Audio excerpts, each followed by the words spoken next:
Então, eu vou começar do começo. Tudo é formado de átomos, e os átomos são formados de quarks.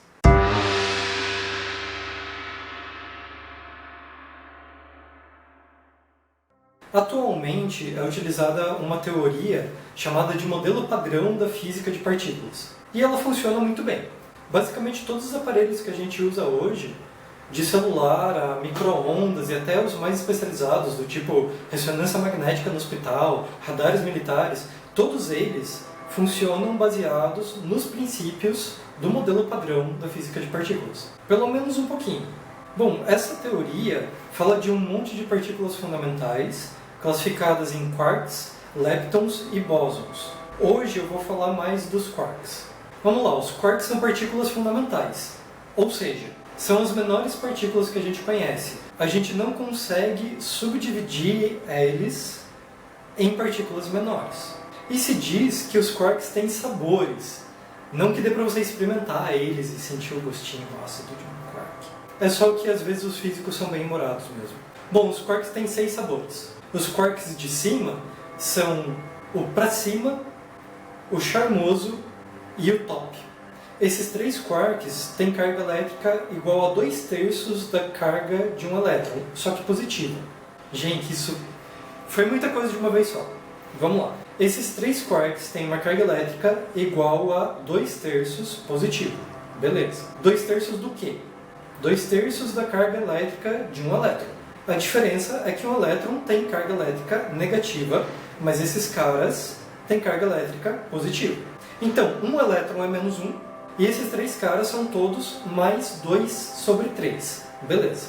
E aí a gente tem os 3 sabores de baixo, que são o para baixo, o estranho e o fundo. Esses 3 têm carga elétrica negativa, igual a 1/3 negativo.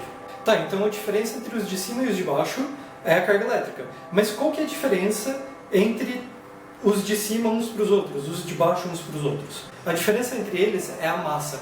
Tem uns que são menores, mais leves, outros são maiores e mais pesados. Mas hoje o que interessa pra gente é a carga, porque é onde a gente quer chegar no próximo passo. É o seguinte, esses sabores todos se juntam de várias formas. Eles se juntam através da força nuclear forte, que eu vou falar em um próximo vídeo. Mas enfim, eles se juntam, só que nem todas essas uniões são estáveis. As estáveis, por exemplo, são prótons e nêutrons. Um próton, por exemplo, é formado por 2 quarks up e 1 quark down. Bom, se os up têm carga de 2/3 positivo, então os dois juntos têm 4/3 positivo. E daí vem o down, que tem 1/3 negativo. Então, que nem a gente aprendeu na escola, o próton tem uma carga elétrica positiva de 1, que seria 3/3 positivo. Aí lembra do elétron? Na verdade, o elétron é uma partícula fundamental do tipo lepton, ele nem é um quark. Mas o que importa pra gente agora é que ele tem uma carga elétrica de 1 negativo.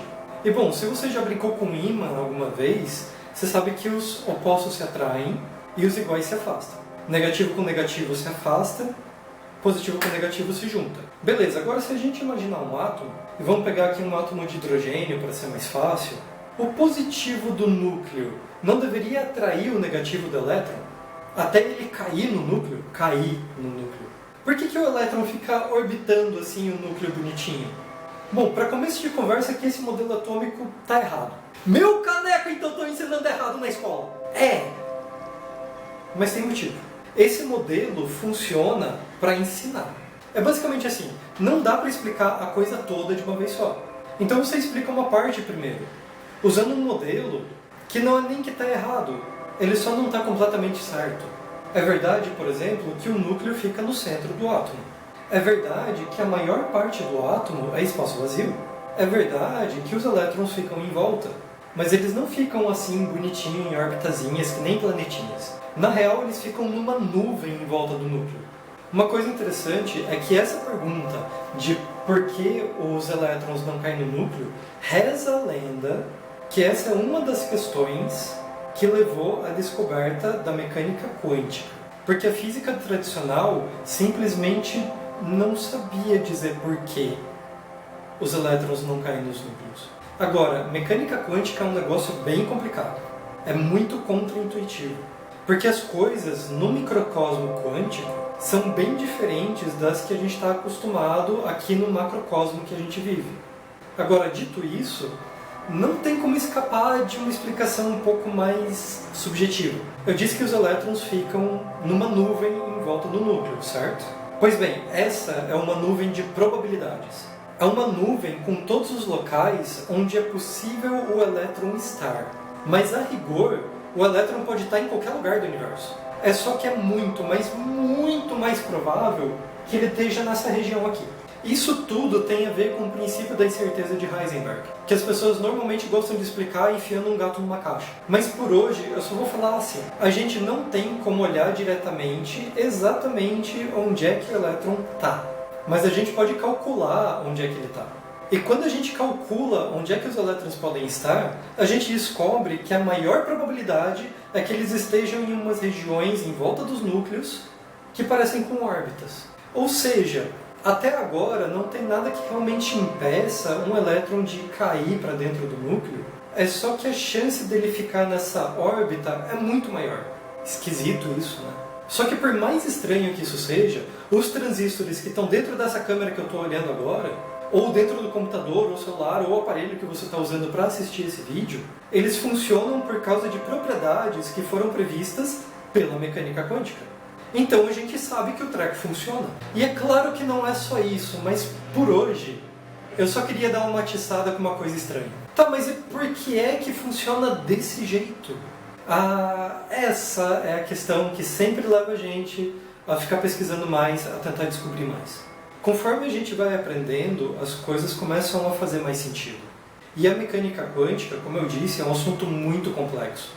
Mas aos poucos a gente vai descobrindo, aos poucos a gente vai conversando. Até a próxima!